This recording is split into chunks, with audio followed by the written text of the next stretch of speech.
界中界核心地带。就在那座城堡中，难道宝藏就？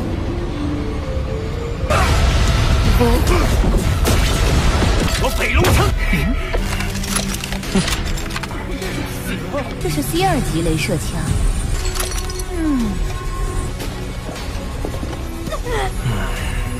而这样的武器，我有机会。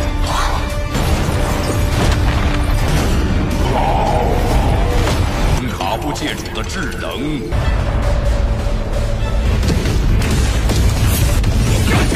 北龙城，出发。 Halo kalian semua, selamat datang di channel singkat padat. Bagaimana kabar kalian semua? Mimin harap kalian semua baik-baik saja. Dan pada video kali ini kita akan melanjutkan alur cerita dari serial Donghua Soulstar episode 115. Dan sebelum kita masuk ke cerita terbaru, mari kita sedikit mengingat cerita sebelumnya. Yang dimana pada cerita sebelumnya, dunia petir yang merupakan tempat ujian dari tentara bayaran kini telah membuka dunia kedua. Yang dunia tersebut bisa disebut juga sebagai dunia penyimpanan harta karun. Hal ini pun membuat semua orang tertarik untuk bisa mendapatkan harta karun dari dunia kedua itu. Bahkan penguasa alam semesta juga berdatangan untuk bisa mendapatkan harta dari dunia kedua tersebut. Dengan kemarin kita dipertemukan dengan dua penguasa alam semesta, yaitu adanya Hagrave dan juga Jiang Tiancheng, yang masing-masing mereka memimpin pasukan besar mereka untuk bisa mendapatkan harta karun yang berada di dunia kedua tersebut. Tetapi mereka tidak diperbolehkan masuk ke dalam tempat ujian itu karena dijaga oleh Jinjing. Jinjing melarang mereka semua masuk karena tempat ini merupakan ujian dari ranah bintang. Hanya prajurit yang berada di ranah bintang saja yang diperbolehkan masuk untuk mengikuti ujian. Jadinya para penguasa itu pun memiliki cara lain untuk bisa mendapatkan harta karun itu dengan mereka yang akan mengirimkan para bawahan mereka yang berada di ranah bintang untuk mengumpulkan harta karun di dunia kedua. Sedangkan untuk Lao Feng kemarin berbicara dengan Mingyu mengenai situasi yang sedang terjadi pada dunia luar. Dan itu merupakan inti cerita pada cerita sebelumnya. Kalau gitu pun sekarang mari kita masuk ke bagian cerita terbaru dari serial Donghua Soulstar episode 115. Cerita ini berlanjut dengan Lao Feng yang masih berbicara dengan Master Mingyu. Lao Feng bertanya kepada Master Mingyu apa hal yang dapat Master Mingyu lakukan untuk menolong mereka dari pasukan alam semesta yang berniat berdatangan untuk memburu harta karun di dunia kedua ini. 那我们能为先生做些什么？并且考核结束。 可以让你们暂时扯上我的情。 Master Mingyu mengatakan kalau dirinya bisa memberikan perlindungan kepada Lao Feng jika Lao Feng nanti keluar dari dunia harta karun ini, maka nanti Lao Feng tidak akan mendapatkan ancaman dari siapapun karena nanti Master Mingyu akan melindungi mereka. Jadi bisa dibilang Master Mingyu bersedia untuk menjadi perisai mereka jika mereka mendapatkan ancaman dari para penguasa alam semesta. 并且考核结束，可以让你们暂时扯上我的情的宝物归我。 Tetapi hal ini tidaklah gratis, yang dimana Master Mingyu juga meminta bayaran kepada Lao Feng, yaitu untuk Lao Feng mencarikan harta karun yang dapat membuat dirinya berdebar. Jika harta karun itu membuat Master Mingyu tertarik, maka Master Mingyu akan dengan senang hati menolong kelompoknya Lao Feng. Lei Shen bersama lainnya telah mendengar pembicaraan Lao Feng dengan Master Mingyu mengenai Master Mingyu yang memberikan pertolongan. 行不能通过，我们就会北龙城的事情还没有定论。 Lao Feng membenarkan hal tersebut. Di sini mereka juga masih belum memiliki perlindungan dari kekuatan besar, dan lagi mereka masih belum mendapatkan laporan dari Gaia apakah mereka akan mendapatkan bantuan dari organisasi milik Gaia ataupun tidak. Jika mereka tidak mendapatkan persetujuan dari organisasi milik Gaia, maka kemungkinan mereka akan berjuang di sini tanpa bantuan kekuatan besar. Jadinya penawaran dari Master Mingyu sebelumnya merupakan sebuah keuntungan bagi mereka agar mereka bisa keluar dengan selamat dari dunia ini. Hong setuju dengan perkataan Lao Feng karena mereka sekarang berasal dari kekuatan bumi yang tidak memiliki kekuatan yang menakutkan, maka mereka bisa menjadi incarannya sangat gampang. Jadinya mendapatkan perlindungan dari Master Mingyu merupakan sebuah keuntungan bagi mereka. 我们要尽快赶往核心地带，与你的血路。 Lalu mereka pun bertanya kepada Lao Feng apa rencana mereka selanjutnya. Lao Feng pun menjawab kalau mereka akan segera pergi ke dunia inti dari dunia harta karun ini sebelum mereka bertemu dengan para pasukan milik penguasa alam semesta yang akan segera tiba. Jadi lebih baik mereka duluan pergi ke tempat inti dari dunia kedua ini. Sedangkan di luar dari planet Changlan terlihat sekarang sudah banyak orang yang berdatangan menggunakan pesawat mereka yang banyak, yang dimana mereka semua merupakan para pasukan yang telah diperintahkan oleh penguasa alam semesta untuk berdatangan masuk ke dalam dunia kedua untuk memburu harta karun di sana. Jinqing yang melihat ini juga sedikit khawatir karena melihat jumlah pasukannya sangat banyak. Jinqing khawatir jika pemburuan harta karun ini bisa menjadi sebuah pertanda pertempuran besar antar kekuatan besar di alam semesta, karena mereka yang memperebutkan harta karun dari dunia kedua.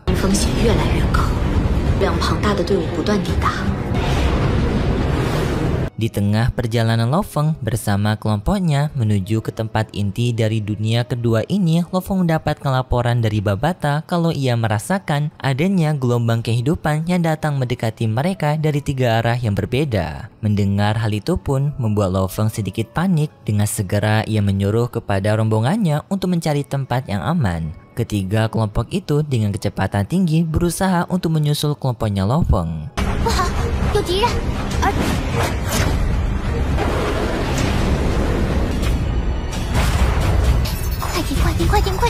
Sampai pada akhirnya kelompoknya Lo Feng telah menemukan tempat persembunyian yang berada di sebuah hutan jamur. Di sana mereka pun bersembunyi di hutan berjamur itu. Dan ternyata kelompok yang mengejar Lo Feng merupakan kelompoknya Necroma dari Menara Bailong. Dan di sini tampaknya mereka mengincar kelompoknya Lo Feng karena masalah mereka sebelumnya.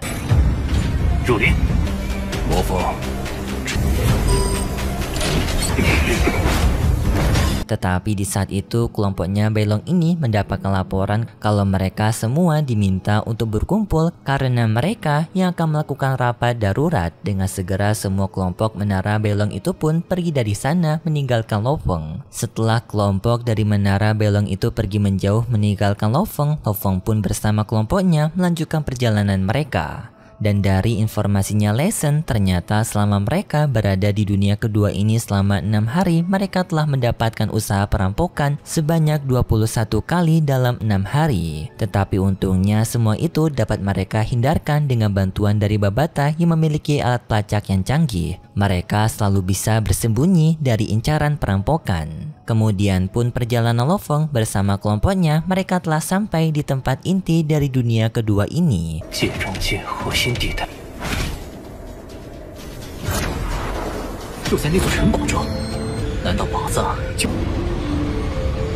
Yang dimana tempat inti ini sendiri merupakan sebuah perkotaan canggih, yang di sana sudah banyak para kelompok yang berdatangan untuk mencari harta karun juga. Dan tidak lama kemudian Lo Feng mendapatkan panggilan telepon dari Gaia yang melaporkan kalau Gaia telah memberikan informasi mengenai Lo Feng yang berniat bergabung bersama organisasi Kota Naga Utara. Tetapi Lo Feng menjawab kalau mereka sepertinya tidak jadi bergabung bersama Gaia karena mereka telah diundang oleh Master Mingyu untuk bergabung bersama kelompok Bailong. Gaia tidak mempermasalahkan hal tersebut, tetapi Gaia juga akan mencoba membantu Lo Feng dengan meminta kepada kelompok Naga Utaranya untuk memberikan perlindungan juga kepada Lo Feng agar Lo Feng bisa mendapatkan perlindungan ganda. Mendengar hal itu pun membuat Lo Feng sangat berterima kasih kepada Gaia. Lo Feng mengajak kepada Lo Feng untuk nanti mereka berdua bertemu di kota Bailoceng, yaitu tempat inti dari dunia harta karun ini. Lo Feng setuju dengan hal itu, lalu Lo Feng bersama kelompoknya pergi ke tempat kota Bailoceng.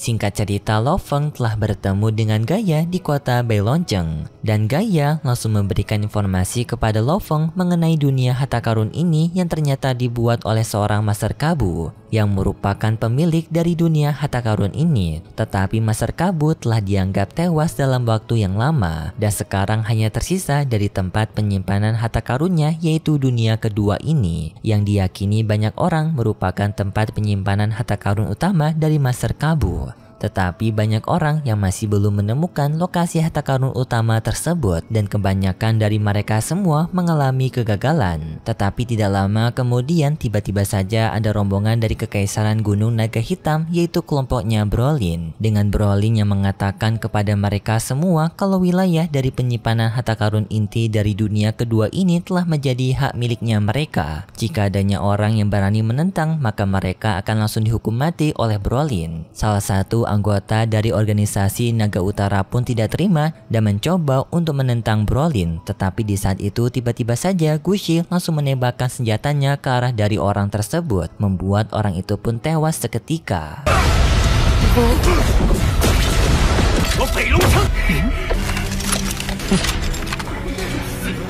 Gaia yang melihat kehadirannya Gushi pun sangat marah karena ia teringat jika Gushi lah merupakan orang yang telah membunuh Hook. Lalu Brolin mengatakan kepada mereka semua kalau pasukannya telah dipersiapkan dengan persenjataan yang canggih, yaitu senjata alam semesta kelas C9. Jika mereka berani untuk menantang dirinya, maka mereka semua akan berhadapan dengan senjata kelas C9 ini yang dapat memusnahkan apapun yang berada di hadapannya. Dan pada saat ini Brolin telah mempersiapkan 9 senjata dari kelas C. Hal ini pun membuat mereka semua jadi ketakutan dengan kekuatan militer milik Brolin. 这是 C2 级镭射枪。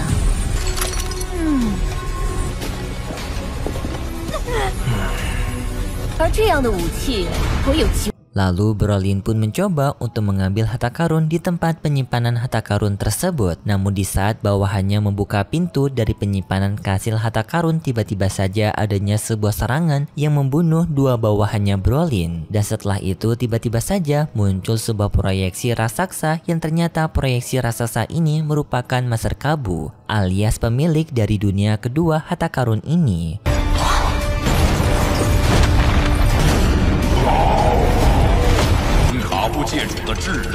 Master Kabu memberitahu kepada mereka semua kalau harta karun di dunia miliknya ini bukanlah harta karun gratis. Dan di sini jika mereka berniat ingin mengambil harta karun yang berada di tempat penyimpanan kastilnya, maka mereka harus membayarnya menggunakan sebuah kristal cahaya, yang dimana kristal cahaya ini bisa mereka dapatkan di wilayah dari dunia harta karun yang sekarang telah tersebar luas oleh Master Kabu. Mereka diminta untuk mengumpulkan kristal cahaya itu agar bisa menukarkan harta karun yang mereka inginkan. Dan salah satu harta karun yang berada di daftar milik Master Kabu merupakan harta karun dari bola kristal warisan. Hal ini pun membuat Brolin sangat kaget dan ia mengincar harta bola kristal warisan itu. Sebelum melakukan pemburuan dari harta kristal cahaya, Brolin melaporkan terlebih dahulu kepada kakeknya kalau di sini ia telah menemukan sebuah harta yang merupakan bola kristal warisan. Kakeknya Brolin yaitu Hagrev menyuruh kepada Brolin untuk segera mendapatkan harta karun bola kristal warisan dengan cara apapun. Jika Brolin bisa membawakan harta bola kristal warisan, maka kakeknya akan membantu Brolin untuk bisa mengalahkan para saudaranya Brolin. Brolin yang mendengar itu setuju dengan persetujuan kakeknya. Lalu Brolin menyuruh kepada para bawahannya termasuk Gushi untuk melakukan pemburuan kristal cahaya agar mereka bisa menukarkannya dengan harta karun bola kristal warisan. Brolin memperbolehkan kepada para pasukannya menggunakan cara apapun termasuk cara kekerasan dengan pembantaian,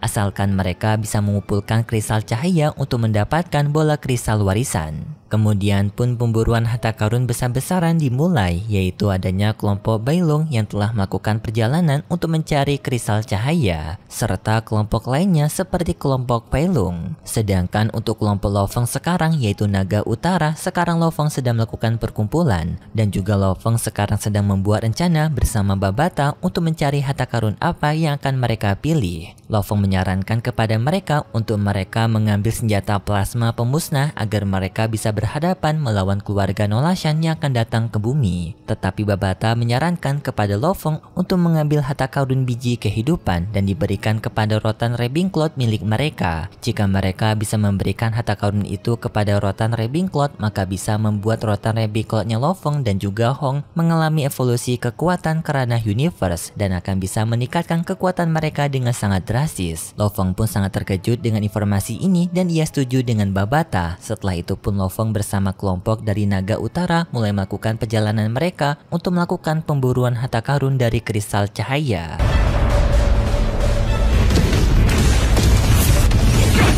北龙城，出发！ Master Mingyu dan juga Jiang Tiancheng telah mengawasi kelompok mereka yang berasal dari kota Belong dalam pemburuan harta karun ini. Sedangkan di lain sisi, Master Kabu sekarang sedang mengawasi pemburuan harta karun juga dan telah melihat jika para pasukan bantuan dari 2 juta penguasa alam semesta telah memasuki wilayah dari wilayah dunia kedua penyimpanan harta karun. Dan di sini tampak Master Kabu berniat untuk menghabisi mereka semua dengan waktu yang cepat. Tampaknya di sini Master Kabu memiliki rencana kotor kepada seluruh pejuang yang berniat untuk mendapatkan harta karun dari dunianya.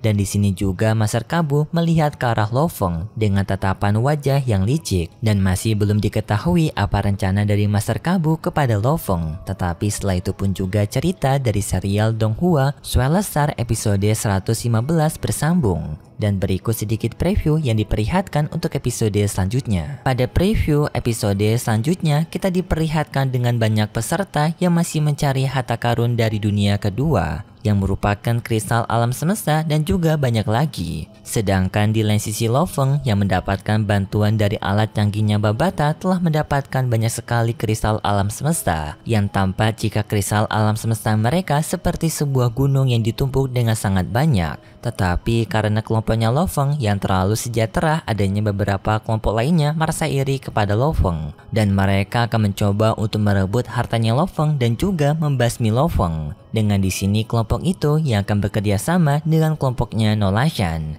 Dan lalu kita pun diperlihatkan dengan Lo Feng yang mendapatkan kepungan dari banyak sekali para pasukan, yang kemungkinan itu merupakan pasukan dari keluarga Nolashan yang telah bekerja sama dengan organisasi besar untuk bisa membasmi Lo Feng. Dan hanya itu saja preview yang diperlihatkan untuk episode selanjutnya. Kalau gitu pun terima kasih buat kalian semua yang sudah menonton video ini sampai akhir.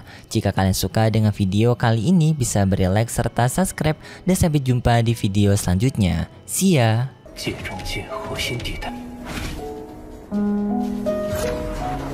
就在那座城堡中，难道宝藏就？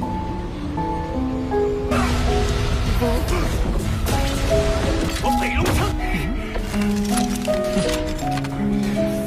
这是 C2级镭射枪。